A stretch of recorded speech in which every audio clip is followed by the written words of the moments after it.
Hey guys, how's it going? My name is Kellen.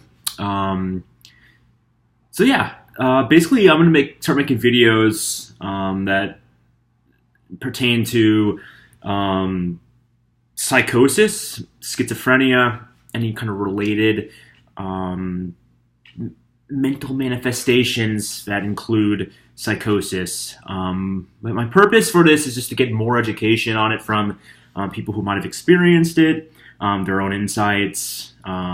This could be personal, um, you know, their own experiences with it. It could be their family members, friends. So the purpose of this, really, in all, is to broaden my understanding.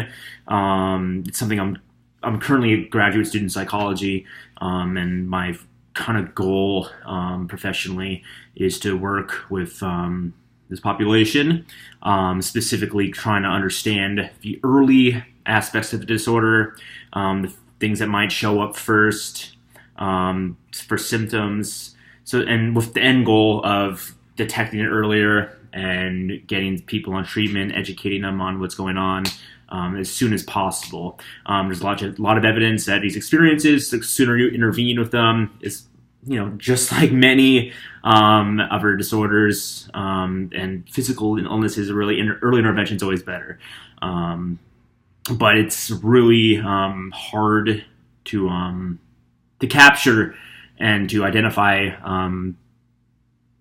this population in people who experience psychosis in the earliest stages of it. So I guess I'm just going to start off this video. Obviously, this is very improvised. I'm not really going off a script. No edits. So first, I'm going to start off, though, talking about what psychosis really is. The most general, sorry, my back's a little itchy. Most general description.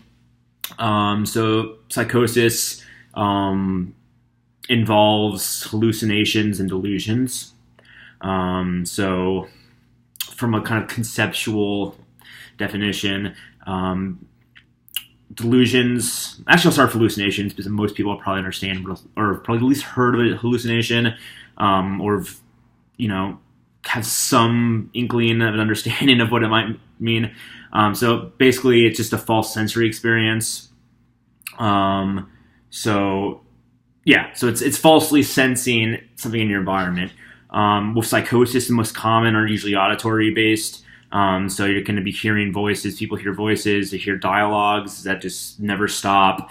That's the most common thing, is a running dialogue. That's the most commonly reported hallucination with people with psychosis, with people who are experience psychosis. But again, it can be any type of sensory experience. It could be visual. It can be taste, gustatory, olfactory, smelling things, and tactile. You can feel things. But the most, I guess you'd say, debilitating and most commonly reported, again, are auditory. These are running dialogues. People hear voices that tell them to do things. They comment on our behaviors. People report single voices. Some report dozens of different voices that they can pick out and actually identify each single voice. So these are hallucinations. So delusions are false beliefs. So kind of similar, you're talking about something that can kind of be disproved by other people in your environment. They can kind of discount these experiences you're having. Delusions, though, again, are false beliefs. So in clinical psychology, they tend to categorize these based on themes. So, for example, they have persecutory delusions. These are any delusions that are kind of against the individual, any kind of theme. So, for an example of this, people are trying to get at me. People are following me. People want to do bad things to me. So, persecutory you can kind of think of it as a paranoid kind of idea, paranoid delusion. Things are against them. People are tracking me. People are trying to understand, like, get into my head, put things in my head to hear my thoughts. People are broadcasting my thoughts to the public, things of that nature. They used to clinically differentiate between bizarre delusions and non-bizarre delusions. So bizarre delusions would refer to anything Non-bizarre would refer to anything that's plausible or possible. So, for example, I can think someone's following me. I might not have any reason to believe that, but it could happen in reality. It's something that could potentially happen. People could follow me. Bizarre delusion, on the other hand, is stuff that, based on our own concept of reality, doesn't make any sense. So, aliens came to my apartment last night and inserted a brain chip so they can track my thoughts to other species and other galactical life forms. Or I'm Michael Jackson. Like I'm actually Michael Jackson. The one who died wasn't really Michael Jackson. He was an imposter, but I'm the real Michael Jackson. So things that just really make no sense given our sense of reality.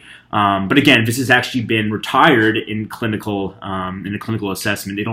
They take note of them, but they used to be a prognostic factor, meaning if you had bizarre delusions, there might be a better chance you'll have a worse prognosis, or you might have harder times readjusting after a relapse. But they don't really categorize them in that way anymore. They take note of them, but they're not like an indicator per se, or a specific criteria marker.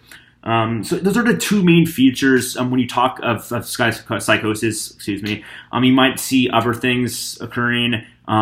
So you can have disorganized thinking, and this really manifests itself with speech. People can slip between topics very erratically. That's called loose associations. So you could be talking about,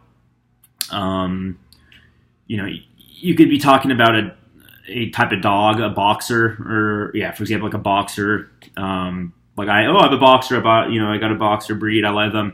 And then out of nowhere, you start talking about someone boxing in a ring. You have the actual content of your dialogue is kind of lost, but you hold on to specific details of that conversation, and it kind of loosely switches back and forth. But this can occur in a lot of different ways. Disorganized thinking.